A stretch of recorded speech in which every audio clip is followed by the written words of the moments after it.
.com में आप सभी का स्वागत है। आज हमारे साथ हैं जाने माने डॉक्टर शिवम गुप्ता जी। तो आइए आजकल स्वास्थ्य के हालात पर डॉक्टर साहब से चर्चा करते हैं। ये कोविड के बारे में डॉक्टर साहब आप कुछ। पहले तो आपको बहुत बहुत धन्यवाद कहना चाहूँगा कि आपने हमको ये मौका दिया और अवसर दिया कि चर्चा पे बात करने के लिए।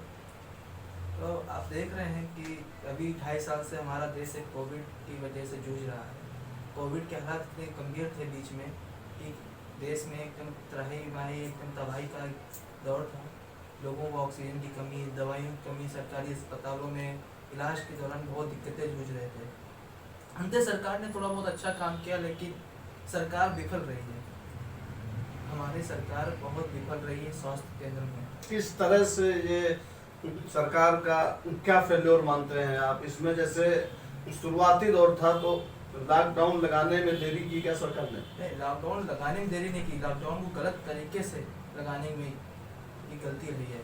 उन्होंने लोगों को सूचित नहीं किया, लोगों के द्वारा जागरूक नहीं किया, लोगों को इसके बारे में बताया नहीं कोविड में कि कैसे जागरूक होना चाहिए था ना। लोग कोई गाइडलाइन नहीं तैयार की। नहीं, हमारा मानना डॉक्टर साहब ये है कि अगर यही लॉकडाउन ये लॉकडाउन लगाने की कोई आवश्यकता ही नहीं पड़ती। अगर जैसे जब ये पहला केस पूरी दुनिया में जैसे केस हो रहे थे, भारत में जब पहला केस आया तभी ये अगर आवागमन जो भी अंतर्राष्ट्रीय आवागमन था बंद कर देते, अगर उस समय या जो लोग आते वहीं उनको लेकर के कहीं भी किसी हॉस्पिटल में या किसी कहीं वहाँ क्वारंटाइन करा देते, तो क्या इसमें कोई गवर्नमेंट की इसमें विफल रही सरकार, बहुत विफल रही। लोग जो विदेश से यात्रा करके या किसी राज्य से दूसरे राज्य में यात्रा करके जा रहे थे, उनको एक क्वारंटीन सेंटर बनाना चाहिए था। रेलवे स्टेशन के पास एक क्वारंटीन सेंटर बनाना चाहिए था। एयरपोर्ट स्टेशन में, एयरपोर्ट में एक क्वारंटीन सेंटर बनाना चाहिए ताकि लोग क्वारंटीन होकर 7 से 14 जो प्रथम चरण या दूसरा चरण में होता है उसमें होकर लोग अपने घर जा सके, ताकि कि कोविड पे हम काबू कर सकते थे। यहाँ हमारी सरकार ने बहुत विफल रही और लोगों को जागरूक भी नहीं कर पाई या लोगों को जानकारी अच्छे से नहीं दे पाई। लॉकडाउन के समय में जिस तरह की अफरा तफरी मची, लोग हजारों लाखों लोग पैदल इधर उधर भूख से प्यास से छटपटाते हुए घूमते रहे, तो ये क्या इसको किस तरह देखते हैं? गवर्नमेंट का ही फेल्योर था या फिर और कुछ? नहीं, इसमें गवर्नमेंट सेंट्रल गवर्नमेंट का भी फेल्योर था और स्टेट गवर्नमेंट दोनों का फेल्योर था। किसी राज्य सरकार ने भी किसी मजदूर की मदद नहीं की, ना किसी केंद्र सरकार ने मदद की। हम इन दोनों का फेल्योर माने।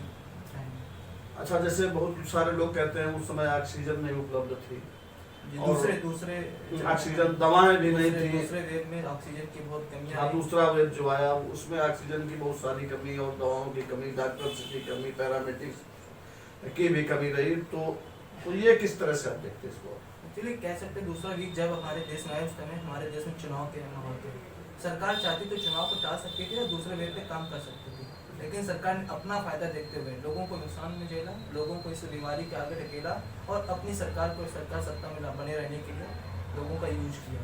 मैं ये कहना चाहता हूँ। अच्छा, एक बहुत बड़ी बात समझ में ये नहीं आ रही है कि उस दौर में जब लॉकडाउन लगा, डॉक्टर साहब मैं इसको ये जो सवाल है गौर से इस पर उत्तर दीजिए कि जब सेकेंड वेव आई और जिस तरह से पूरे देश के अंदर मारामारी, एक तरह से पूरा देश मौत के आगोश में था,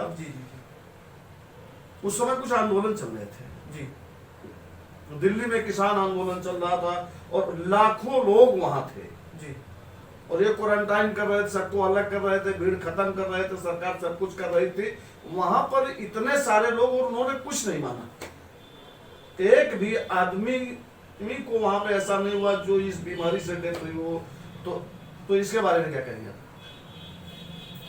एक्चुअली हम उस समय ड्यूटी पे थे, तो हमारा ड्यूटी भी कोविड में था, कोविड सेंटर में रहा और मैं भी कोविड पॉजिटिव हुआ था। तो ज़्यादातर हम किसान आंदोलन के न्यूज़ को ज़्यादा उस पर एक्टिव नहीं रह पाए।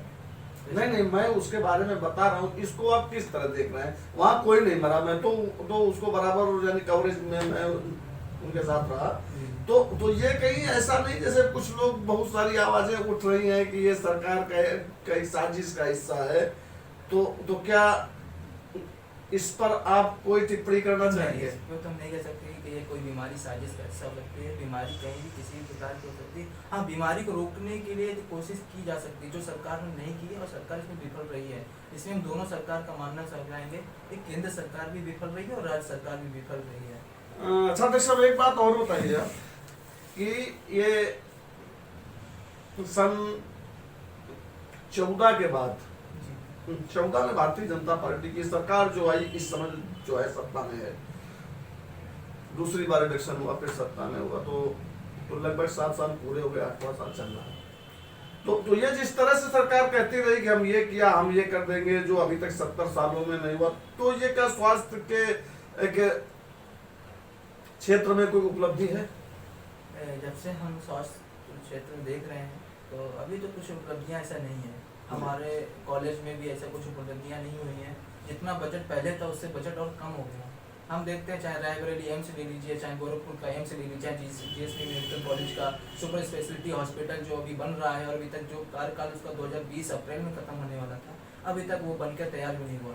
तो हम जितने भी कॉलेज देख रहे हैं, कोशिश तो सरकार कर रही है कि हर जिले में एक मेडिकल कॉलेज खुलवाने की कोशिश कर रही है, लेकिन जो हमारे मेडिकल कॉलेज हमारे पास हैं पहले से, उसमें फैकल्टी की जो कमियां हैं, जो हमारा जो उसको बेड का बढ़ाना या वहाँ पे फैकल्टी को लाना, ये सरकार अभी विफल है। तो हमें यही लगता है कि अभी हमारे मेडिकल कॉलेज खोलने की जरूरत है। पहले जो हमारे पास मेडिकल कॉलेज हैं, जो हमारे पास ढांचा है, उसको सुधारने की बहुत अच्छी कोशिश करनी चाहिए, ताकि हम जब अच्छे से चला नहीं पाएंगे तो एक चेन प्रक्रिया तभी बनती है जब एक अच्छा सा सेंटर कॉलेज चल जाए, तभी हम दूसरा सेंटर, तीसरा सेंटर एक खोल सकते हैं। हमारा जो मेन सेंटर है, एम्स जैसे अस्पतालों में दिक्कतें हो रही हैं।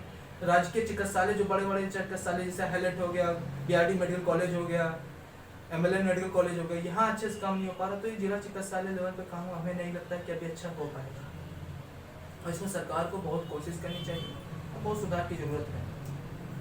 धन्यवाद डॉक्टर साहब, आपने अपना बड़ा अमूल्य समय दिया, इसके लिए आपको बहुत बहुत धन्यवाद।